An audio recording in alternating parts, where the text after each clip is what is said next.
Hai guys, jumpa lagi bersama saya Agaci. Gimana nih kabar kalian? Semoga selalu diberikan kesehatan dan kesenangan. Pada kesempatan kali ini saya menghoror film yang berjudul Darkness tahun 2002.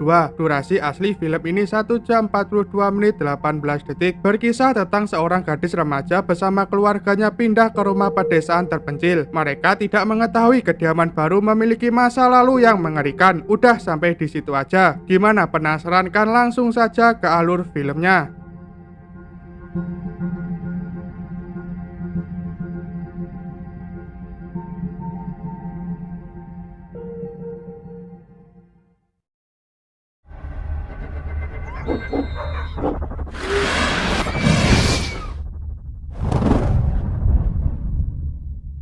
Film dibuka 40 tahun setelah ritual yang dinamai okultisme yang belum selesai, namun tetap mengakibatkan hilangnya 6 anak. Mereka merupakan keluarga Rua telah pindah dari Amerika Serikat ke sebuah rumah yang belum dihuni sebelumnya berada di Spanyol. Alangkah baiknya kita perkenalan menyeluruh. Sang ibu bernama Maria, sang ayah bernama Mark, si gelis bernama Regina yang tidak menyukai rumah barunya dikarenakan setiap akan melakukan aktivitas sekolah harus menaiki bus karena kawasan perkotaan cukup jauh. Sang adik laki-laki bernama Paul. No complaints. Yeah. How did it go? Rushed. On top of that, night shifts.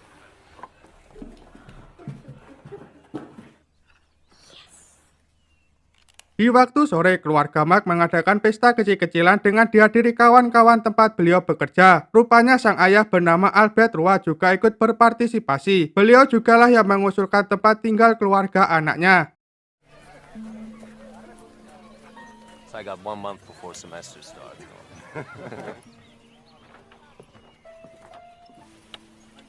You don't want to play anymore? Everybody seems to be having a good time, right? Must be strange for them. Reminds me of Mark when he was living. All to yourself. And you're gonna get sick.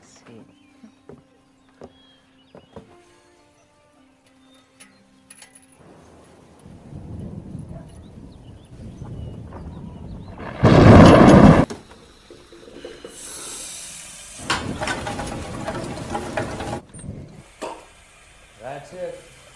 Malam pun tiba. Kali ini Paul mempunyai kesibukan yaitu menggambar. Namun tentunya mempunyai alasan kenapa melakukannya. Selang beberapa waktu, teror hantu anak-anak pun dimulai.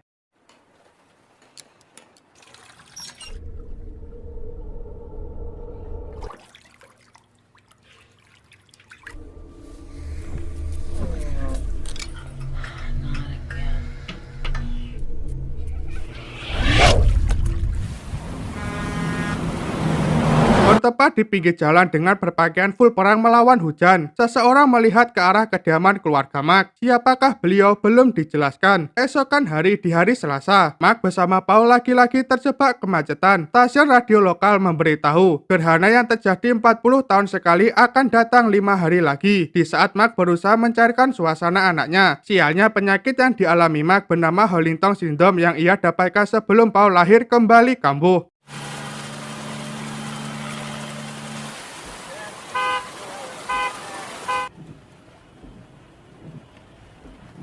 Your ass out.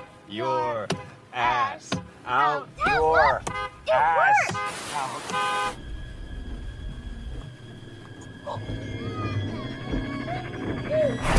Hey, Sheehan! What are you doing? Move it!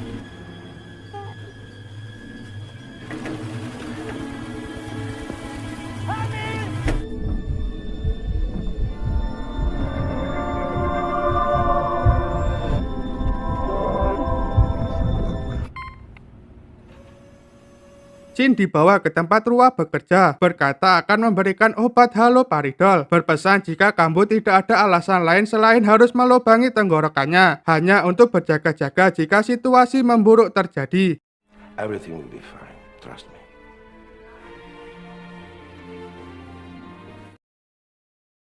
Setibanya di rumah berfokus ke Paul setelah sang ayah mematikan penerangan kamarnya. Secara tiba-tiba salah satu mainannya bergerak secara sendiri, membuat Paul ketakutan sampai ia tidak jadi tidur malam. Hal tersebut diketahui Regina yang kebetulan baru pulang.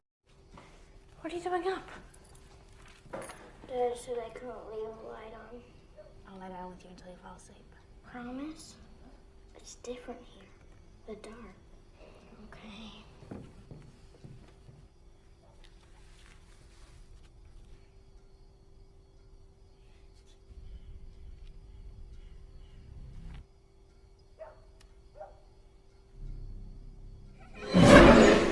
Keesokan hari di hari Rabu, Mark memanggil petugas PLN terdekat untuk mengecek kelistrikan berada di rumahnya. Namun setelah mengecek, petugas tidak menemukan kerusakan.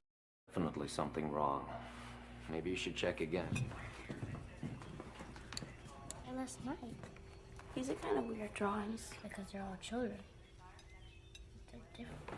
Yeah, but you keep on doing the same thing. I'm going. Head down near the road, okay? Okay. Petugas PLN sudah berulang kali melakukan pengecekan, tetapi customernya tetap ngeyel meminta melakukan pembentulan, padahal tidak ada kerusakan. Parahnya lagi, mungkin hari sial bagi petugas. Beliau malah dimaki-maki customernya yang tidak mengetahui tentang kelistrikan. In other words, fuck you, right? You're not getting a penny from me. Tell it to them.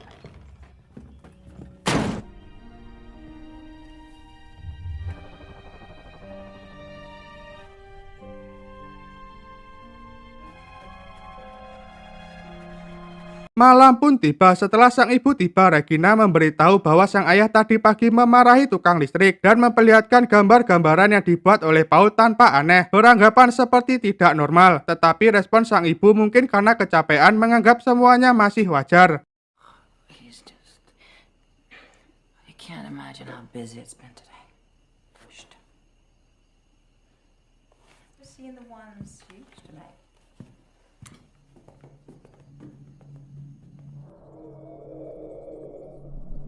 Kaget nggak? Keesokan hari di hari Kamis, Regina terbangun karena mendengar suara kebisingan. Setelah berada di bawah, semuanya merupakan ulah dari sang ayah, berkata Paula yang memberitahu tentang tempat tersebut. Mengerikan lagi, sang ayah sangat terobsesi dengan foto yang barusan ia temukan. Selang beberapa saat, barang antik menyala secara sendiri.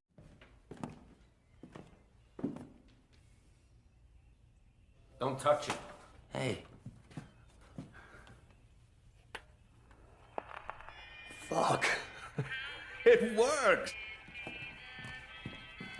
Tidak sampai di situ, secara tiba-tiba Paul memiliki luka setelah terbangun dari tidurnya. Namun sang ibu lagi-lagi meminta Regi untuk tidak panik berkelebihan, menjelaskan bahwa saudaranya hanya mendapatkan luka biasa dan hal ini biasa terjadi. Mendengar ucapan dari sang ibu yang menolak mengakui apa yang sebenarnya terjadi, cukup membuat muak dengan perkataan ibunya sendiri. I don't understand you. It couldn't be better, right, Mom? Fantastic. Jin dibawa ke tempat pelatihan renang. Ini tidak terlalu penting. Singkat cerita, perjalanan pulang Regi sampai menjelang malam. Setibanya di dalam rumah, rupanya sang kakek kali ini berkunjung untuk melihat keadaan dari Paul. Beliau meyakinkan masalah dialami Paul biasa saja. Tidak ada hubungannya dengan rumah, lingkungan, dan kebiasaan Paul. Paul hanya ingin perhatian lebih. Nothing is going to happen. All right, dear? He's just trying to collect tension.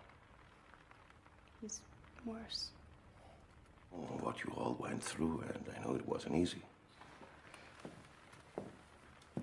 Di luar cuaca sangatlah deras. Berfokus ke perbincangan di dapur. Di tengah perbincangan, penyebab dari Mark lupa meminum obat-obatnya. Mark menjadi merakau sampai ia teringat-ingat kejadian yang pernah ia alami. Selang beberapa saat, teror kembali dimulai. You're losing it. Right. Exactly.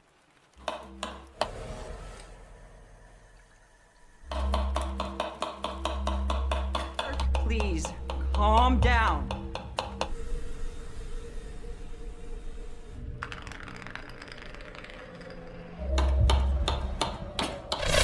Did you take your medication?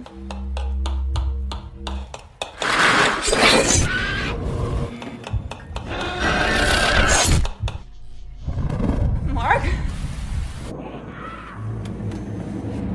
Regina mendengar teriakan dari sang ibu. Rupanya tangan dari Mark sampai mengeluarkan banyak sekali darah. Namun teror tidak hanya mendatangi Mark. Di sisi lain, Paul rupanya terkunci di kamarnya sendiri. Dan ia juga melihat sosok hantu anak-anak berada di dekatnya. Mendengar teriakan dari sang adik, Regina bergegas berlari ke lantai atas. Saat berusaha menenangkan sang adik, tiba-tiba sang ayah datang. Berkelakuan sangat aneh semakin membuat Paul merasa ketakutan. What's the matter? Let me in.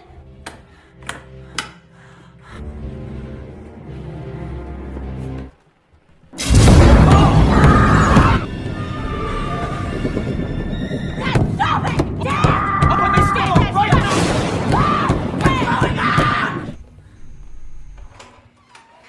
Honey, come here. Come on, it's okay. Oh, Paul.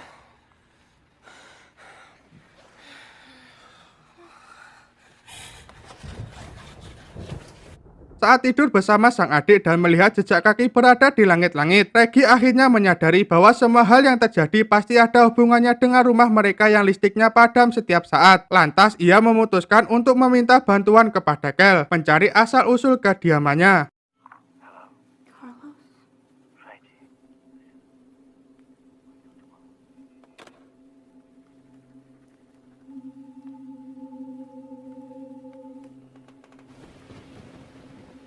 Keesokan hari di hari Jumat, dengan bantuan dari Kel akhirnya bertemu dengan pria yang dulunya perancang rumah kediaman baru Reggie. Beliau bernama Tillman, dan ternyata beliau juga mulai mengetahui bahwa model rumah tersebut dibangun untuk ritual supranatural yang menginginkan energi kelahiran kembali. Beralih sebentar ke rumah, Mark kembali berkelakuan aneh mencari seorang yang ia yakini bersembunyi di dalam rumahnya.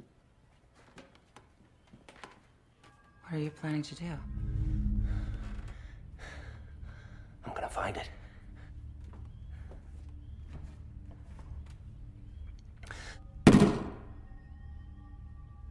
Berlanjut ke cerita Tillman, hal yang ia ketahui dan yakini bahwa rumah ritual supranatural itu memerlukan pengorbanan 7 anak. Namun saat ritual 1 anak berhasil kabur, saat pihak kepolisian menginterogasi anak tersebut, ia mengatakan hal yang tidak masuk akal, bercerita tentang kegilaan rumah itu dan hanya menceritakan kisah yang mengerikan. Ingat, di sini seorang melihat ke arah rumah ternyata merupakan Tillman. Yang terheran-heran ada seorang yang tinggal di rumah yang dulunya kosong dalam waktu yang cukup lama. Namun tiba-tiba Tillman merasa ketakutan setelah penutup jendela tertutup sendiri.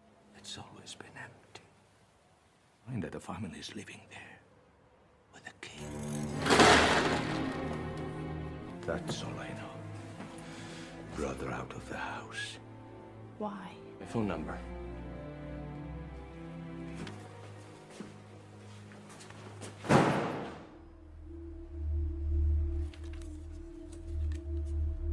Malam kembali tiba di belakang kekacauan yang merupakan ulah dari Mark. Entah apa yang sebenarnya terjadi, pihak dari rumah sakit membawa Mark kembali dalam keadaan kondisi tidak tersadar.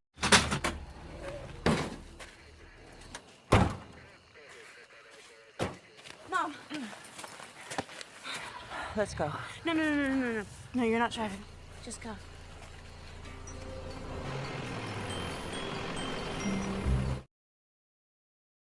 Singkat cerita, Sin dibawa ke tempat kediaman Kel. Terkejutnya ia melihat foto-foto Reggie yang di belakangnya terdapat sekumpulan anak-anak berjumlah 6 orang, persis seperti cerita Tillman di siang hari.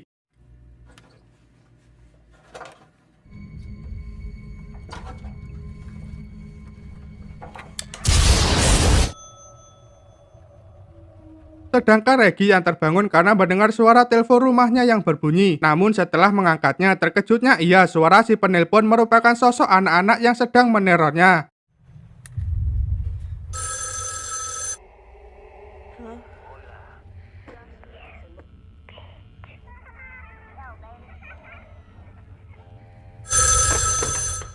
What the fuck do you want? Cukup membuat ia depresi sampai tidak sengaja membentak sang ibu. Ia memberitahu akan mendampingi sang ayah selama beberapa hari. Saat perbincangan, ia juga tidak menyadari sosok anak-anak sedang mengawasinya. Tidak sampai di situ, setelah sang ibu mematikan telepon, ia melihat bekas sangkulan dari sang ayah.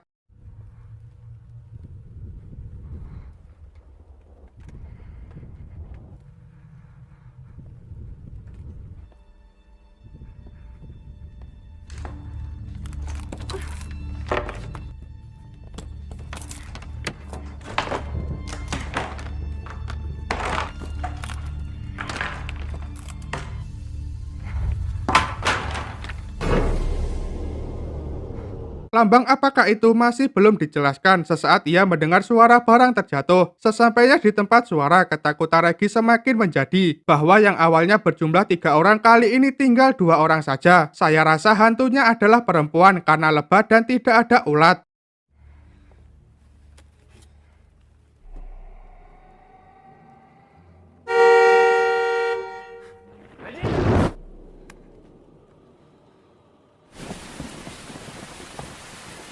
Keesokan hari di hari Sabtu, ternyata lambangnya bernama Ouroboros adalah lambang suatu sekte kuno, yang artinya kegelapan kembalinya kekacauan yang baru. Di tempat Tilman rupanya ia berubah pikiran ingin membantu keluarga Regi dengan memberitahu alamat seseorang yang menyuruhnya merancang rumah sekte.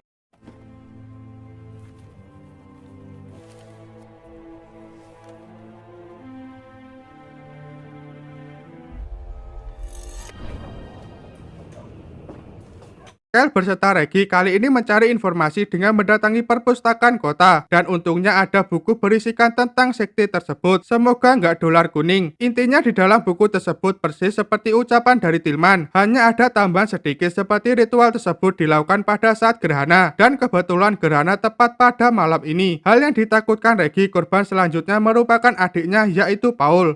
Tomorrow. It happens every 40 years. I was right. Time they tried it, something went wrong. One of the kids is gonna happen again.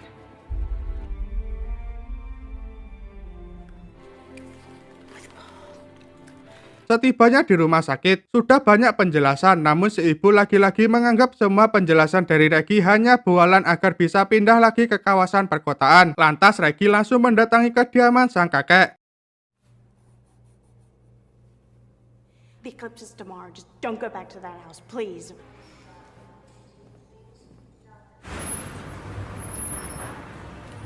Sin dibawa ke tempat Kel, ia baru menyadari bahwa yang memberikan pesan suara merupakan Tilman. Beliau ingin memberitahu alamat seseorang yang sudah menyuruhnya. Berfokus ke tempat Tilman yang sedang melakukan perjalanan. Rupanya sosok yang terdapat di foto yang menghilang sudah berada di dekatnya.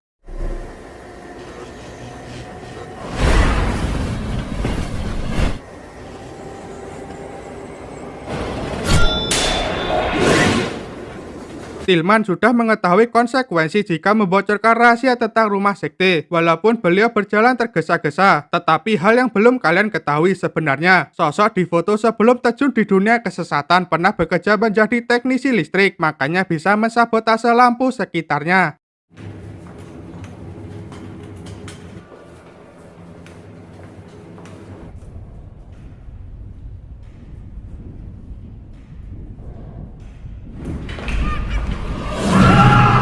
Masuk kedatangan Regi untuk memberitahu sang kakek karena Regi merasa cuma beliaulah yang mengerti, mempercayai setiap perkataannya. Regi juga meminta sang kakek pergi ke rumah sakit dan melarang orang tuanya untuk kembali ke rumah itu. Please don't let them go back to the house.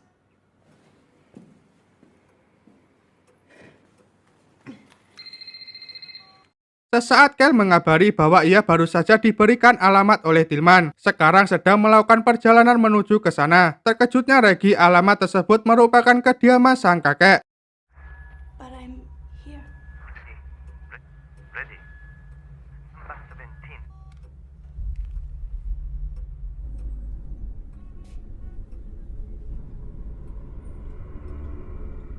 Regina akhirnya mengetahui kebenaran yang sesungguhnya bahwa kakeknya pada kenyataannya juga bagian dari anggota yang telah melakukan ritual setan tersebut.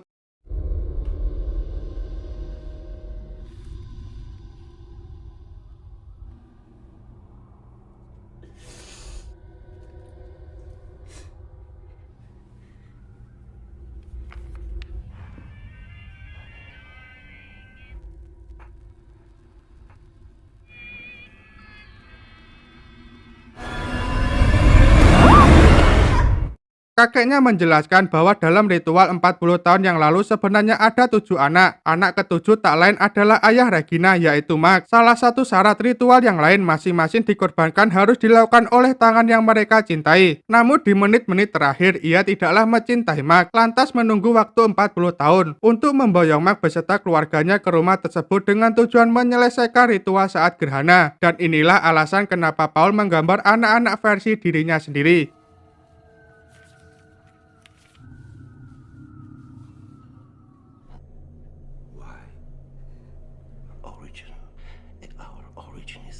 getting closer to the moment when the sun and the moon align. Of course.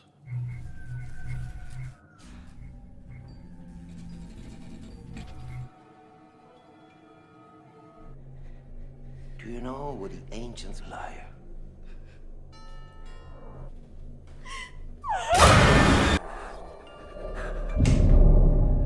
Berfokus ke Kel yang tiba di kediaman alamat kakeknya Reggie. Dikarenakan Kel tidak waspada dan tidak mengetahui niat sebenarnya sang kakek, dengan mudah Albert Rua menyuntikkan obat yang sudah beliau siapkan. You came. I didn't know what to do. Do you know what's going on here? I fucked up.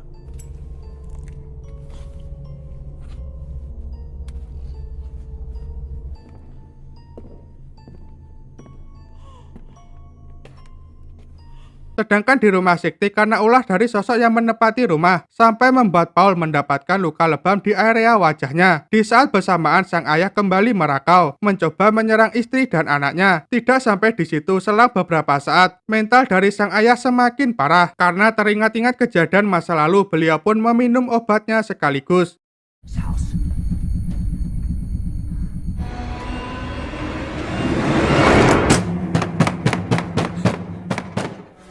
Open the fucking door!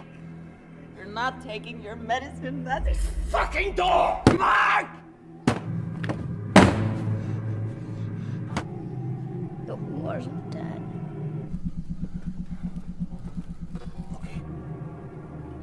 What are you doing? Here are the goddamn pills.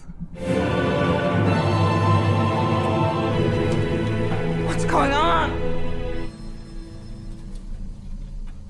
Saat Regina menyesali semua hal yang sudah ia alami, rupanya sang kakek pun menyadari bahwa Regina sangatlah mencintai ayahnya. Secara tiba-tiba ia membebaskan Regina untuk kembali ke rumah, tanpa dia sadari dapat melaksanakan ritual tersebut.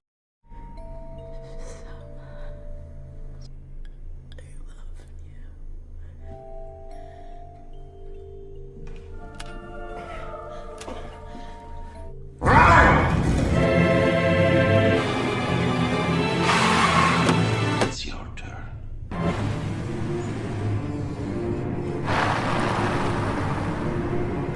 Singkat cerita, sesampainya Reggie di rumah, ia menemukan sang ayah di tengah serangan lain. Tersedak pil di saat gerhana dimulai. Lantas sang ibu mencoba melakukan tracheotomi padanya, tetapi tidak mampu melakukan pemotongan. What are you doing? What are you doing? That's what it was! Father's dying.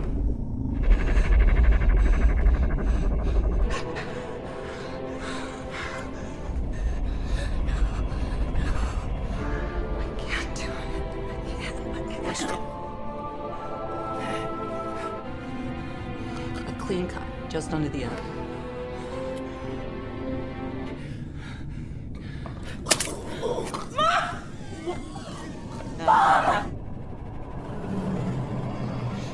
It's right Where here. is the tube, Mom? I can't find it. Where is it?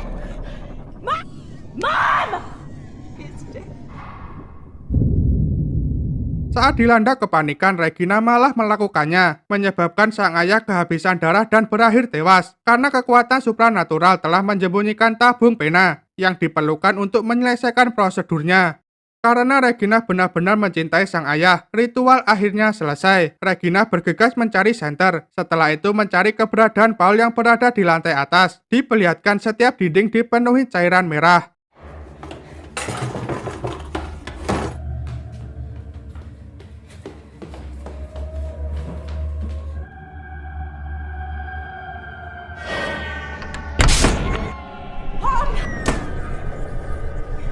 Paul! I'm scared. Paul! Regina. He's trying to fool us. It's a liar. Kegelapan kemudian menjelma menjadi Regina dan Paul, meyakinkan si ibu untuk mematikan penerangan yang berada di dekatnya. Sedangkan di lantai atas, kegelapan juga menjelma menjadi si ibu. Permintaannya sama untuk sesegera mematikan penerangan. Namun Regina bersama Paul menyadari sosok di depannya bukanlah sang ibu. Nasib sial pun menghampiri Maria dikarenakan mengikuti perintah dari kegelapan. It's the only way to fight the darkness. Oh, turn that off. You have to trust me, Regina. What are you saying?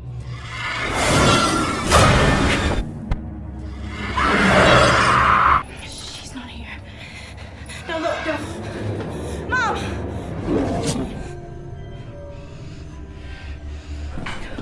Gotta get out of here. We'll try the window. Stand back. Tidak sampai di situ, kegelapan kemudian menjelma menjadi wujud teman Regina yaitu Kel yang menjemput mereka dengan mobilnya. Come on. Get in the car. Right now, honey.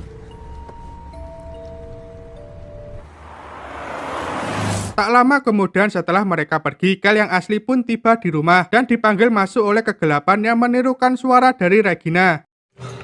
Regina! See something. You're gonna love it. Kisah ditutup, kegelapan Kel membawa Regina bersama Paul ke dalam terowongan kegelapan yang mengisyaratkan kehancuran untuk mereka. We going back to the States? No. It's tricking us. It's a liar. Tamat ending yang sangat nanggung.